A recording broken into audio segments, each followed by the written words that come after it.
So what is going on, guys? It's Triple G here, back with another Suicide Squad video. In today's video, we're going to be talking about the crafting and gear mechanics that are in the game, because I have a ton of comments in my YouTube section about, Trip, how do I do this? How do I do that? So we're going to try and cover those off in one simple video. The first option is crafting, which is what we'll cover now. So when you go into the crafting menu, you will see that the crafting menu covers all the weapons and arsenal that you have in the game.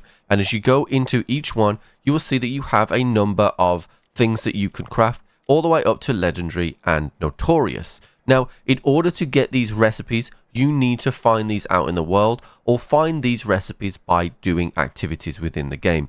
Make sure that you have done all of the support missions in the game, and of course, keep doing those contracts, as I've seen recipes come up. While we're at Penguin as well, the other thing that you can do is overhaul. This would re-roll all 3 stats, or all 2 stats depending on the weapon, so you can just get another chance at a better roll on a gun, rather than re-rolling and eliting an item individually. But we'll get that onto that in a little bit.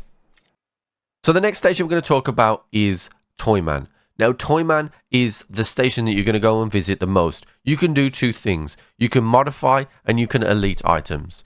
Modify is good for when you're going through early and you have gear that you probably are not going to keep because maybe it's a tier 1 set, or if it's just getting you by. Modify will allow you to go in and individually select a perk and re-roll 1 perk and lock the other perk out. If it has 3 perks, you will be able to roll 1 perk and it will lock the other 2 out.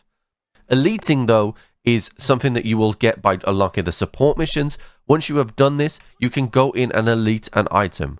If you elite an item, you will then be able to re-roll every single statistic on that weapon. Once you then go to modify an elited item, you will see that you have access to totes and other possible augments. So if we press it here, we can see that we have access to 5 augments here.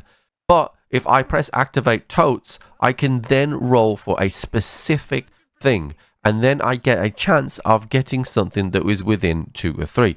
So you can see here I have 20% chance of critical hit damage on this firearm. I can re-roll that and then I might get higher. So I got 24% and I can individually select that for the perfect roll. Eliting is absolutely essential for getting high up the mastery levels, so you need to make sure you're familiar with this. The final thing we're going to talk about is afflictions. Now, afflictions are obviously very important because we need to make sure that we're gaining our bonus damage by things that are afflicted, but you are able to do a couple of things in here as well. Now, one of the things is supercharge. Now, when you supercharge an item, it will mean that it will get a better effectiveness. You'll see on the right hand side here, you have affliction duration. If I was to supercharge this, that affliction duration goes up and the charge up rate goes up. Again, if I were to do it again, it would go up and so on and so on. This will mean that your afflictions will last longer and come back even faster, and that's what we want to do. So there you have it, guys. Those are the 3 systems that are in place in the game, allowing you to go around and make sure that you get all the items you need and customize those items for your specific build. Make sure you've done your support missions, as I say it many times. This will unlock all those systems so that you can go out there and absolutely crush those leaderboards.